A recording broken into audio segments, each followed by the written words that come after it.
नाम सुनीता है। मैं आशा वर्कर यूनियन राज्य की महासचिव हूँ। आशा वर्कर्स पिछले 8 अगस्त से हड़ताल पे हैं। आज उनकी हड़ताल को 30 दिन पूरे हो गए और सरकार बातचीत करने को तैयार नहीं है। लगातार सरकार बयान दे रही है कि आशा वर्कर्स के मानदेय बहुत ज़्यादा दिए जा रहे हैं, उनके काम जो है वो बहुत सीमित काम है। ऐसा नहीं है, ये सरकार जो है जनता को गुमराह कर रही है। ये ऐसा कुछ नहीं है कि आशा के काम सीमित है। 40 तरह का एक सेल्फ अप्रेजल है जो आशा को हर महीने भरना होता है। उसमें 40 तरह के काम हैं। उन 40 तरह के काम में से आशा को 12 या 13 काम के पैसे जो है रेगुलर मिलते हैं। उसमें से कुछ काम ऐसे हैं जो हर महीने नहीं होते, जैसे HBYC है। HBYC हर महीने नहीं होगा। ऐसा हो सकता है वो 3 महीने में विजिट हो बच्चे की पूरी, वो तब आए, वो 4 महीने में आए या वो 2 महीने में आए। ऐसे ही HBYC, अगर कोई जन्म हो, HBPNC है, अगर कोई जन्म होगा तो वो होम बेस्ड पोस्टनेटल केयर है बच्चे की, 42 दिन तक जो घर पे देखभाल है, वो HBPNC आशा के एरिया में डिलीवरी होगी तो वो होगा। अगर वो नहीं डिलीवरी होगी या वो डिलीवरी हो गई और वो कहीं और शिफ्ट हो गई तो भी वो काम नहीं होगा। इसलिए वो भी रेगुलर काम नहीं है, वो भी 1-2 महीना बीच में छूट जाता है। वो काम भी जो है रेगुलर आशा को वो मानदेय भी नहीं मिलता। टीकाकरण रेगुलर है। 8 गतिविधि जो है वो रेगुलर है। उसमें जो मीटिंग है, PHC मीटिंग है, गांव में 2 न्यूट्रिशन और स्वच्छता की मीटिंग्स हैं और रिकॉर्ड मेंटेन करना है जिसमें जन्म मृत्यु का रिकॉर्ड है और जच्चा बच्चा की देखभाल रिकॉर्ड मेंटेन है और जो है गर्भवती महिलाओं की देखभाल उसमें है और गर्भवती महिलाओं के रजिस्ट्रेशन करवाने का और उनकी विजिट करवाने का काम है। ये पैसे 8 गतिविधि के उनको लगातार मिलते हैं। एक गतिविधि लगातार है जो टीकाकरण है। टीकाकरण का सेशन जो है वो भी लगातार हर महीने एक आशा को एक सेशन के पैसे मिलते हैं। उस सेशन में अगर बच्चा 9 महीने का है, किसी आशा के पास वो 1 बच्चा है, 2 बच्चे हैं या 3 बच्चे हैं या 1.5 साल का है तो ही आशा को उसका मानदेय मिलेगा, नहीं तो केवल कैंप लगवाने का पैसा मिलेगा आशा को। इसके अतिरिक्त 350 रुपये होते हैं वो, इसके अतिरिक्त आशा को कोई मानदेय नहीं मिलता है। पैसे जो है 5 साल तक के का, अगर 5 साल का बच्चा है तो उसके 50 रुपये टीकाकरण के मिलते हैं। 1.5 साल के बच्चे के जो है 150 रुपये टीकाकरण के मिलते हैं। 9 महीने के बच्चे के 100 रुपये, 1.5 साल पे 50 रुपये मिलते हैं। अब 5 साल पे और 1.5 साल पे 50 रुपये मिलते हैं। तो ये कुछ ऐसे मानदेय हैं जो बहुत सीमित है और इन पे 50% जो है इंसेंटिव हरियाणा की सरकार देती है। ये जो मामूली से मानदेय सरकार दे रही है और 4,000 रुपये फिक्स दे रही है, ये मैंने काउंट करा दिए, ये 10 काम से ज़्यादा नहीं बढ़ते हैं किसी भी सूरत में। तो इन 10 कामों को का पैसा दे करके और 4,000 रुपये फिक्स दे करके सरकार जो है ये कह रही है कि हम हरियाणा में बहुत ज़्यादा मानदेय दे रही है। ये गुमराह करने वाली बात है। सरकार ने कई तरह की चिट्ठियाँ भेजी हैं। एक बार 2 साल पहले मुख्यमंत्री जी का बयान है कि सब आशाओं को 14,500 रुपये दिए जाते हैं। एक बार अधिकारियों का बयान है, मीटिंग पे हमारे सामने अधिकारियों ने कहा कि आशा वर्कर के मानदेय अब इतने बढ़ गए, आशा इतना अच्छा काम तो नहीं है कि सारी आशा 20 से 22,000 रुपये कमा लेती है। जब वो आंकड़े निकलवाए तो वो 14,000 पे सीमित हो गई। वो 14,000 का बयान सरकार ने दे दिया और अब जब हड़ताल की जो है कॉल दी आशाओं ने तो 7 अगस्त को सरकार ने मीटिंग बुलाई और उस मीटिंग में अधिकारियों द्वारा बयान दिया गया कि 19,600 रुपये वो सब आशाओं को दे रहे हैं। तो हम हड़ताल तो हमारी फिर जो है हम करने का कोई ज़रूरत ही नहीं है। जो सरकार कह रही है कि 19,600 रुपये आशा को दे रही है, केवल वो 19,600 रुपये दे दें। हम तो अपने काम गिना रहे हैं कि इतने काम हैं हमारे और इस 40 तरह के सेल्फ अप्रेजल से भी अलग कम से कम 40 तरह के और काम हैं जिनका आशा को। सुनीता जी, आप ये बताइए कि आपने 10 काम गिनाए जिनके पैसे आपको इंसेंटिव मिलता है, तो उसके अतिरिक्त वो 30 काम कौन से हैं जिनका पैसा नहीं मिलता है? देखिए, वो मैं अब वही गिना रही थी, अभी बिल्कुल न्यू शुरू हुआ है। पहले तो ये अलग अलग तरह के कार्ड बनवाए, आयुष्मान कार्ड बनवाए। पूरे 3 साल के लिए आशाओं ने बहुत मशक्कत की, एक गाँव वाले के घर जा करके उनके आयुष्मान कार्ड बनवाए, उनकी KYC करवाई, उनका उसको आशाओं को कोई पैसा नहीं दिया गया। उसके बाद जो है चिरायु कोई योजना शुरू हुई है, CBC टेस्ट कराए जा रहे हैं वो चिरायु कार्ड बनवाओ, सीबीसी टेस्ट करवाओ, टेस्टिंग की रिपोर्ट आएगी, रिपोर्ट को पेशेंट के घर पहुंचवाओ। किसी में जो है अगर खून की कमी है या उसको कोई बीपी शुगर की कोई समस्या आ जाती है, उसको दवाई की ज़रूरत है, वो सीबीसी टेस्ट के अनुसार आई है वो बीमारी पेशेंट को, तो उसका कोई पैसा आशा को पैसा नहीं दिया जा रहा, पेशेंट को दवाई नहीं दी जा रही। अब वो डायरेक्ट कॉन्टेक्ट में आशा है पेशेंट की, तो पेशेंट तो आशा से उम्मीद करता है कि भी हमारी मदद करेगी, लेकिन ऐसा कुछ नहीं होता। वहाँ पे जो आशाओं को विरोध का सामना करना पड़ता है। ऐसे ही विधवा पेंशन के सर्वे करवाए, विकलांग पेंशन के सर्वे करवाए, टीबी का जो है एक बार तो ये आदेश दे दिया सरकार ने कि भाई टीबी का आप स्पुटम लेके आओ, आप हर घर में जाओ अपने एरिया में जिसको खांसी जुकाम बुखार है, आप उनका बलगम लेके आओ। डब्बियाँ दे दी सरकार ने जो है महिलाओं को, आशाओं को, उनको कहा गाँव में से आप वो बलगम लेके आओ, पीएचसी पे जमा कराओ, टेस्टिंग होगी। मतलब इतने खतरनाक काम सरकार दे देती है आशाओं को। भाई कोई टीबी की जांच के लिए किसी को अगर टीबी है तो वो आशा कैसे सुरक्षित रहेगी? वो वायरस जो टीबी में होता है वो तो फैलने वाला वायरस होता है, एक आशा को वो वायरस पकड़ेगा फिर उसे परिवार को पकड़ेगा। तो इस तरीके से सरकार बिना सोचे समझे भी ऐसे काम देती है जिससे बीमारियां अपने आप ही बढ़ती हैं।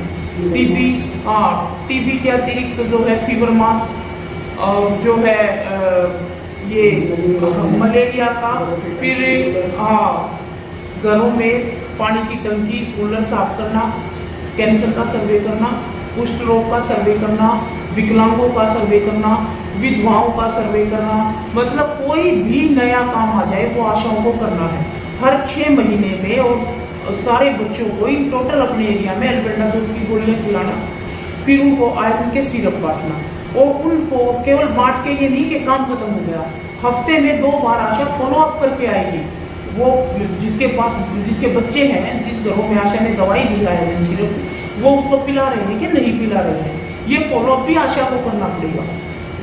10 से 18 साल की लड़कियों को जो गोलियां खिलाते हैं, और अब तो लड़कों को भी खिलानी शुरू कर दी हैं, क्योंकि बड़ी संख्या में, बड़ी मात्रा में बच्चों में खून की कमी पाई जा रही है। उनका फॉलो अप करना, वो हफ्ते में नीली गोली बच्चे खा रहे हैं कि नहीं खा रहे हैं, जो जिनके बच्चे 6 महीने के नहीं हुए हैं, दूध पिलाने वाली माताएं हैं, गर्भवती महिलाएं हैं, उनमें खून की कमी है, उनका फॉलो अप करना, वो दवाई खा रही है कि नहीं खा रही है। कोई टीबी का पेशेंट है, उसको दवाई खिलाने का काम करना, उसका फॉलो अप करना, वो दवाई ले रहे हैं कि नहीं ले रहे हैं। मतलब किसी तरह की भी कोई भी बीमारी है, वो बीमारी आशा के पास जो है, वो व्यक्ति बीमार दर्द होना चाहिए, वो कहाँ से इलाज हो रहा है, उसका कहाँ से इलाज ले रहा है, ये दर्द होना चाहिए। समय समय पे उसके घर जाके उसको जो है पूछना पड़ता है आशा को। इस तरीके से आशा के बहुत ज़्यादा काम बढ़ जाते हैं। इन कामों के चलते जो है, जो गर्भवती महिलाओं के लिए अत्यंत आवश्यक जो काम है, जो लक्ष्य था सरकार का, वो लक्ष्य छूट गया है। पहले 12 हफ्ते के अंदर अर्ली रजिस्ट्रेशन की सरकार कह रही है कि भाई तुरंत रजिस्ट्रेशन हो, ताकि माँ और बच्चे को स्वस्थ रखा जा सके। अब वो काम प्रभावित हो रहा है, क्योंकि दूसरे काम आशा के इतने बढ़ गए कि वो जो काम था, लक्ष्य था, वो प्रभावित हो रहा है। गर्भवती महिलाओं को जांच के लिए अगर हम सब सेंटर पे लेके आए, तो हालात ये हैं कि सब सेंटर पे जो है एएनएम कहेगी आप पीएचसी से टेस्ट करा के लाइए, जब तक सिविल से टेस्ट करा के लाइए, पीएचसी नहीं सीएचसी पे लाइए। जब पीएचसी पे आशा पेशेंट को लेके जाएगी गर्भवती महिला को, तो वहाँ पे एलटी नहीं है, हर रोज पीएचसी पे एलटी नहीं बैठता, जब तक एलटी नहीं, लैब टेक्नीशियन नहीं, एलटी नहीं है, तो उसकी जांच, वो टेस्ट पूरे नहीं होंगे, टेस्ट पूरे नहीं होंगे तो वो दर्ज नहीं होगी, दर्ज नहीं होगी तो आशा को पेमेंट नहीं मिलेगी और गर्भवती का भी नुकसान होगा। तो सब सेंटरों पे सुविधाएं नहीं है, अनेकों तरह की एक प्रॉब्लम है जो स्वास्थ्य की सुविधाओं में मुहैया करवाने के अंदर आशाओं को फेस करनी पड़ती है। फिर अल्ट्रासाउंड की बात आती है, उनको कैल्शियम आयरन की गोलियां खिलाने की बात आती है, समय पे टीकाकरण की बात आती है, समय पे जांच की बात आती है। और अब बड़े पैमाने पे पिछले 1 साल से ये देखने में आ रहा है कि हाई रिस्क जो गर्भवती महिलाएं हैं, उनका आंकड़ा बहुत ज़्यादा बढ़ रहा है। हाई रिस्क गर्भवती महिलाएं जो ज़्यादा हो रही हैं, बीपी हो जाता है, बीपी कम या ज़्यादा, जो है शुगर, उनको अलग अलग तरह की थायराइड, अलग अलग तरह की बीमारियां। सबसे बड़ी बात यह है कि अनीमिया ग्रस्त है, जिनमें 10 से 11 ग्राम HB होता है फर्स्ट विजिट में, वो तीसरे विजिट होते वो 7 पॉइंट पे या 6 पॉइंट पे भी आ जाता है। ये अपने आप में गंभीर मसला है। इसको जो है हमें सब इन सब चीज़ों को समझते हुए एक आशा अपने काम करते हुए क्या क्या समस्याएं फेस करती है और उनको कैसे वो हैंडल करती है, वो एक आशा जो है बेटर बता सकती है। इतनी तमाम मेहनत के बाद जो है ये मातृ मृत्यु हो रही है, शिशु मृत्यु हो रही है, ये बढ़ रही है। इसका जो है रेफर हम ये समझ रहे हैं, हमने जो निष्कर्ष निकाला है वो लगातार ये चल रहा है कि जांच करवाने के लिए रेफर होता है, फिर डिलीवरी के समय पे भी जब एक गर्भवती महिला दर्द पीड़ा सहन कर रही होती है तो उसको PHC CHC वो कहेंगे थ्रू प्रॉपर चैनल जाओ, यहाँ तक कि एक PGI से दूसरी PGI में रेफर कर दिया जाता है। सोनीपत के हॉस्पिटल से कोई गर्भवती चली तो खानपुर PGI जाएगी, खानपुर से हो सकता है वो उसको रोहतक भेज दिया जाए, रोहतक में भी उसको आ जाने के तुरंत बाद संभाला जाएगा कि नहीं संभाला जाएगा। ये जो है चिंता की स्थिति बन जाती है एक आशा के लिए। अगर आशा अपने गांव के लोगों के साथ हॉस्पिटल में मदद के लिए ना आए तो उनको समस्या होती है, क्योंकि सरकारी जो संस्थाएं हैं उनसे लोगों का, जनता का विश्वास इसलिए उठ गया है कि जब हम हॉस्पिटल में पहुंचते हैं वहाँ पे विशेषज्ञों की कमी है, दवाइयों की कमी है, मशीनरी की कमी है और उन सब के चलते स्टाफ की कमी है, उन सब के चलते काम का जो बोझ है वो ज़्यादा है और वो पेशेंट को हैंडलिंग का जो मामला है वो कमज़ोर है। वो हैंडलिंग जो है वो गुस्से में बदल रही है। वो जो गुस्सा प्रतीत होता है जनता के प्रति तो लोगों को अविश्वास होता है, जनता को अविश्वास होता है, वो असुरक्षित अपने आप को महसूस करते हैं। इसलिए आशा को हमेशा साथ रखना चाहते हैं। अब आशा उनके साथ नहीं जाएगी, आशा उनके साथ नहीं जाएगी तो वो डिलीवरीज भी वहाँ होने में जो है संकोच करती है जनता, तो इसलिए आशाओं का जाना उनके साथ बेहद जरूरी है। और आशा उसके साथ जाती है तो आशा का जो मानदेय उसको मिलता है 300 रुपये, वो उनके साथ आने जाने में ही खर्च हो जाता है, तो वो तो बराबर इक्वल ही हो जाता है।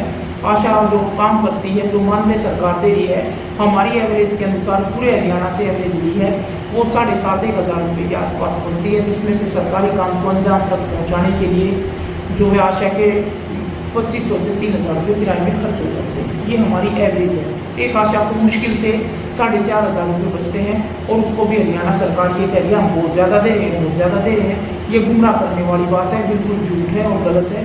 महंगाई बढ़ रही है और बढ़ती महंगाई के साथ बढ़ते काम के साथ वो मानदेय बढ़ाए जाने चाहिए।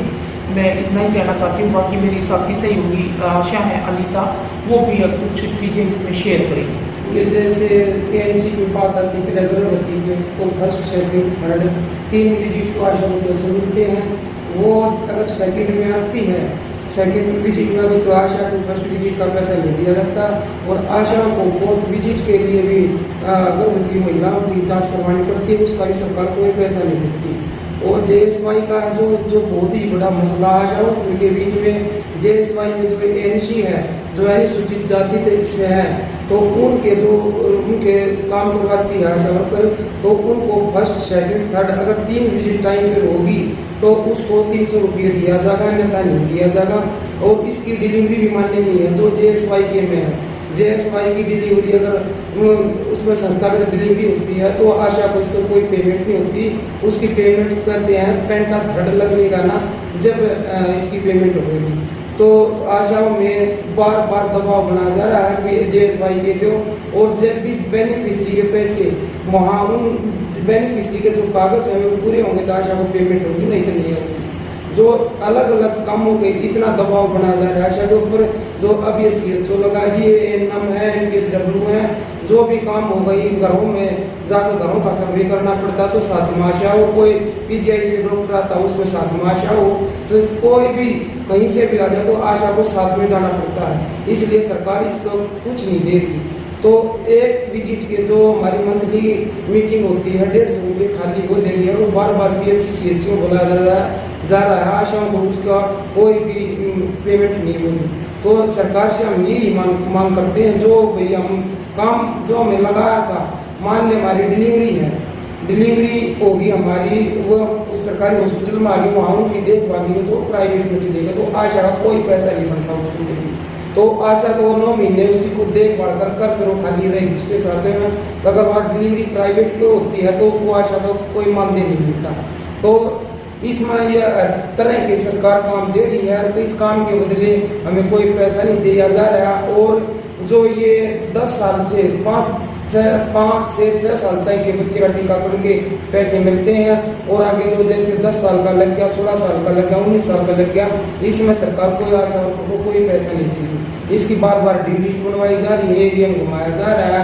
और जो मीजर का टीका है, जो मान ले 9 महीने तक बच्चा वहीं नहीं रहा, अपने माई के चला, अपने मामा का चला गया या वो कहीं बात चला गया, उसका टीका वहाँ लग गया, तो आशा वर्कर को टीके के पैसे भी नहीं मिलेंगे।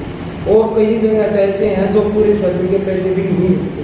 अगर एक गांव में 12 आशा हैं तो 12 आशाओं में पूरे सेशन के पैसे नहीं मिलते, उनके काटे जा रहे हैं। 2-3 आशा वर्कर अगले महीने दूसरी का कट गया, उसका अगले महीने तीसरी का कट गया, तो पूरी पेमेंट भी नहीं हो रही।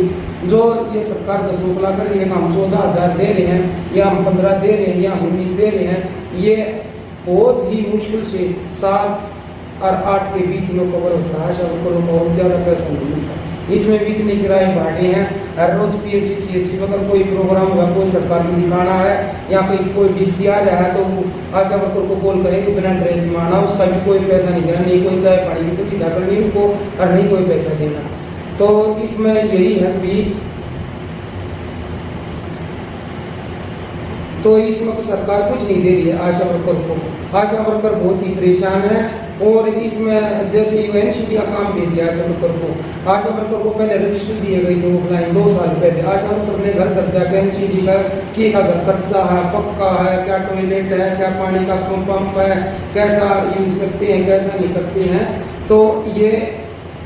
तो आशा वर्कर को इसमें भी मतलब 2 साल में एक डाटा जुटाने में बहुत टाइम लगा। एक दिन में 10 आदमियों का सर्वे हुआ करता, वो 2-2.5-3 महीने में वो सर्वे हुआ है। और 2 साल के बाद भी, और रजिस्टर पूरे करने के बाद भी आशा वर्कर को सर्वे का कुछ नहीं किया गया। अब कह रहे हैं इस NCD के काम को ऑनलाइन करो, ऑनलाइन करो। ऑनलाइन करवाने के कई जगह आशा वर्करों ने ऑनलाइन भी डाटा किया, तो फिर भी सरकार ने इससे कुछ नहीं किया।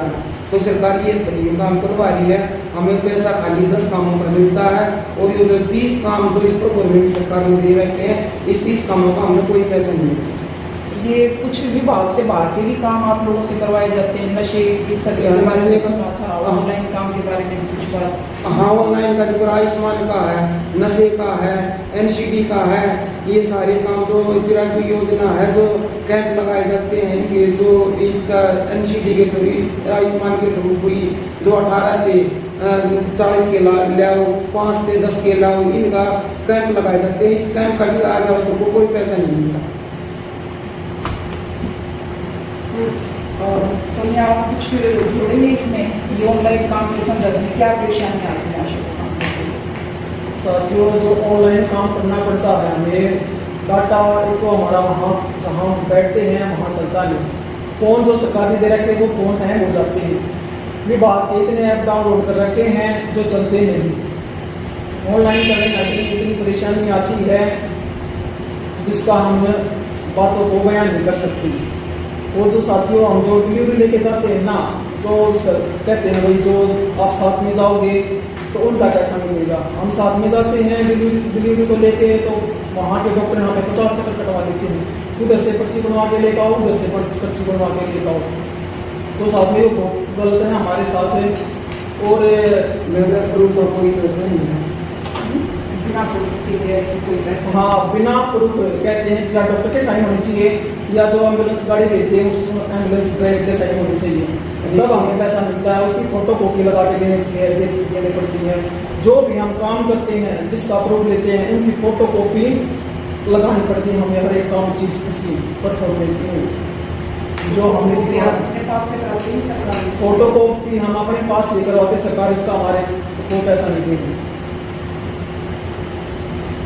ये फोटो कॉपी कराने के लिए भी पीछे हमने 1-1.5 साल पहले आकलन किया था। केवल फोटो कॉपीज के लिए ही आशा का 650 से 700 रुपये महीने में खर्च हो जाता है।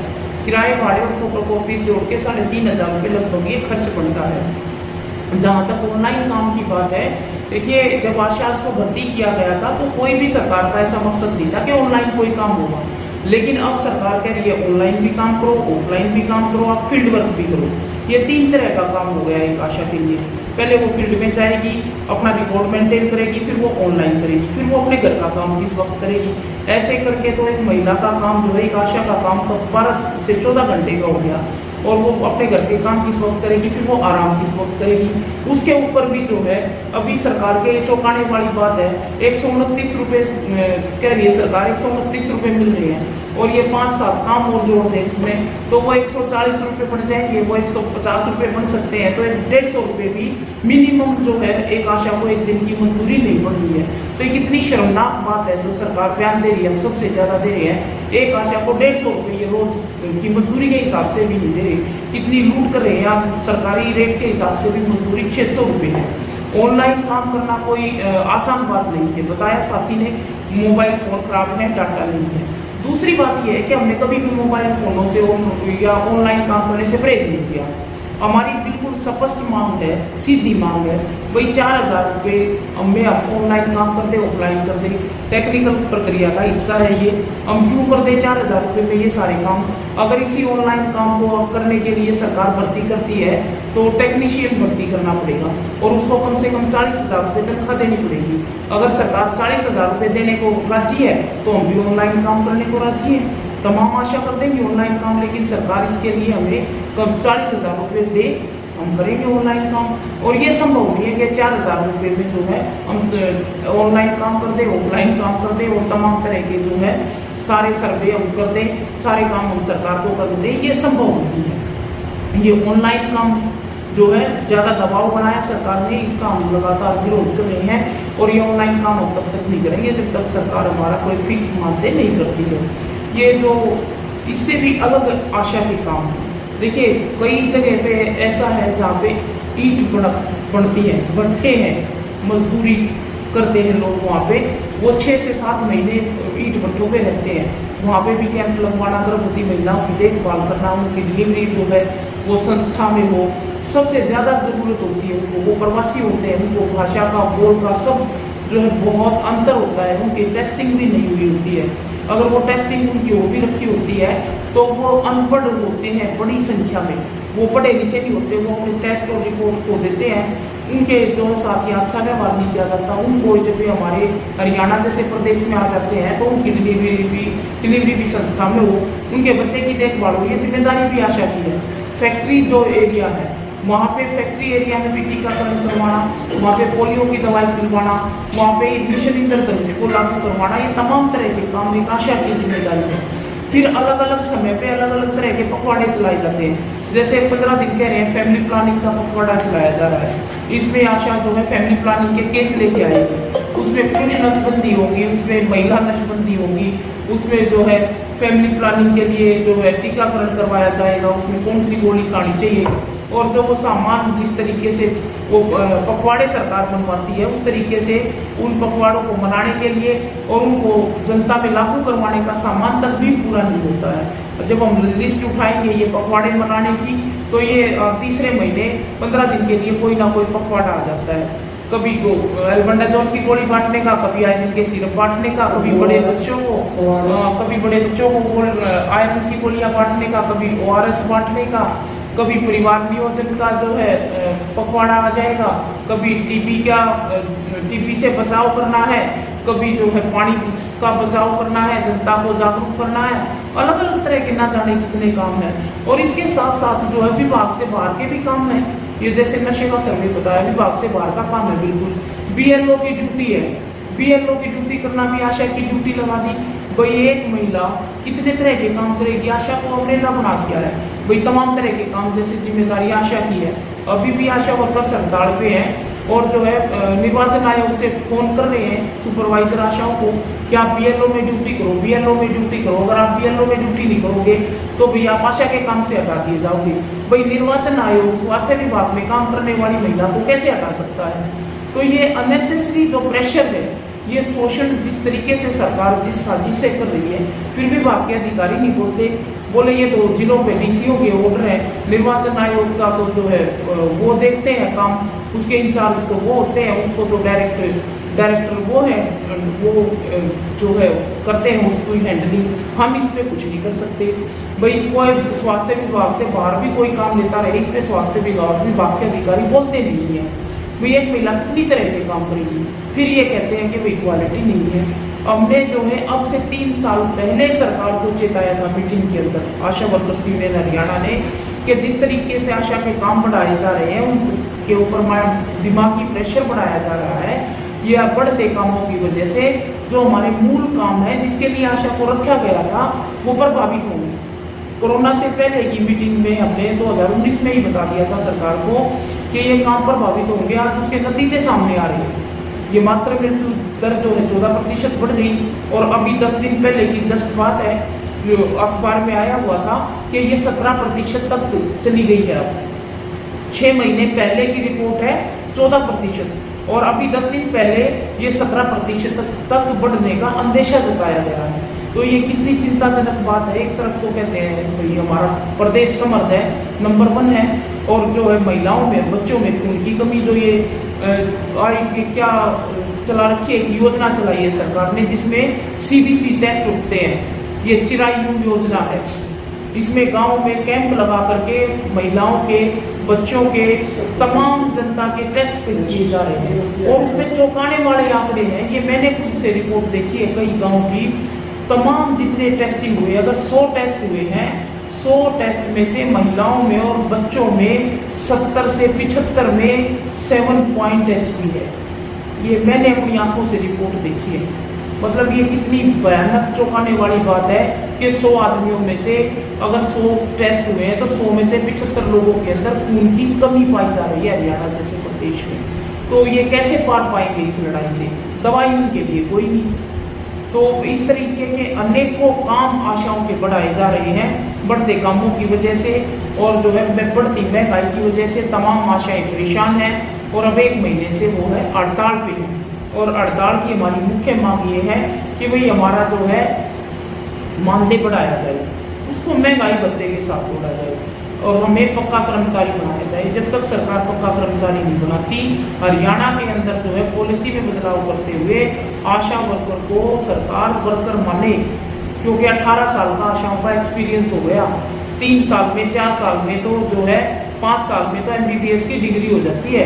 18 साल का जब एक आशा के पास अनुभव है फील्ड वर्क का, 18 साल के फील्ड वर्क के अनुभव के आधार पर हम समझे तो भी वो जो है एक वैलिड मजदूर बनती है।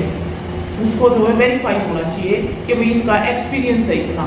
एक्सपीरियंस के आधार को मान के ही उनको जो है वर्कर का दर्जा दिया जाना चाहिए। वर्कर का दर्जा देती है सरकार, तो कम से कम 26,000 न्यूनतम वेतन दे, ESI PF की सुविधा दे, आशा वर्कर की उम्र जो है रिटायरमेंट की वो 65 वर्ष करे। आशा वर्कर स्वास्थ्य विभाग का हिस्सा है, 18 साल से सेवा कर रही है। आज तक भी आशा वर्कर के इलाज की गारंटी सरकार नहीं कर पाई है, और सरकार दावा कर रही है आयुष्मान भारत योजना के तहत हम सारे देश का और सारे हरियाणा का उद्धार कर देंगे, और जो है हम सारे हरियाणा को स्वस्थ कर देंगे। ये बिल्कुल झूठा ढकोसला है। 20,000 आशा वर्करों की आज तक हरियाणा की सरकार गारंटी नहीं कर पाई है। सरकारी आंकड़ों के अनुसार 6300 आशाओं के आयुष्मान कार्ड बने हैं, और इस आयुष्मान कार्ड योजना में भी कुछ नहीं है। हम जनता को ये बताना चाहते हैं ये केवल सरकार का दिखावा है। सरकार जो है सरकारी अस्पतालों को और निजी बीमा कंपनियों को फायदा पहुंचाना चाहती है। ये केवल इतना लक्ष्य है सरकार का। इन अस्पतालों में केवल जी बिल्कुल प्राइवेट हॉस्पिटलों को खुले तौर पर फायदा पहुंचा रही है सरकार, प्राइवेट बीमा कंपनियों को फायदा पहुंचा रही है। जनता से इसका कोई लेना देना नहीं है। जब हॉस्पिटलों में जाते हैं, जिनके आयुष्मान के पैनल के हॉस्पिटल है जो वहाँ जाते हैं, किसी को बुखार है 2 दिन से, 4 दिन से, 6 दिन से, अगर उसको उल्टी है, दस्त है या कोई और बीमारी हो गई, उसको 4-6 दिन एडमिट रहना है, उसके 20-30-50 हज़ार 1 लाख रुपए का खर्चा होना है, तो वो जो है आयुष्मान भारत योजना का हिस्सा नहीं है। आयुष्मान भारत योजना तो सीधे सीधे कहती है भाई किसी ने मरना है, ऑपरेशन करवाना है, किसी का हाथ कटना है, पैर कटना है, किसी को पेट का ऑपरेशन कराना है, तो किसी के जो है हड्डी कोई टूट गई है, मतलब ऑपरेशन कराना है तो हॉस्पिटल में आओ। अगर और कोई बीमारी है तो हॉस्पिटल में आयुष्मान वाले को उसमें हॉस्पिटल में आने की कोई ज़रूरत नहीं। वहाँ पे कोई इलाज जो है जनता को नहीं दिया जाएगा।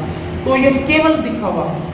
इस जनता से अपील करते हैं कि भाई जो सरकार हमारे साथ कर रही है और तमाम जनता के साथ धोखा कर रही है, जनता से अपील करते हैं कि सरकार की इस चालबाजी को, इस राजनीति को समझे और जो है आंदोलन कर रही है। प्रदेश की 20,000 आशा वर्कर्स आज वो सड़कों पे बैठी हैं। वो जनता के लिए बेहतर स्वास्थ्य सुविधाओं की मांग कर रही हैं। तमाम सरकारी हॉस्पिटलों को मजबूत किया जाए, इस मांग के साथ हमारे मानदेय बढ़ाए जाए। इन 2 मांगों के साथ आज आशा वर्कर्स हड़ताल हुई हैं, वो आंदोलन कर रही हैं। जनता से हम अपील करते हैं कि उनके आंदोलन का समर्थन किया जाए और इस आंदोलन को मजबूत बनाने के लिए उनकी हर संभव मदद की जाए। धन्यवाद।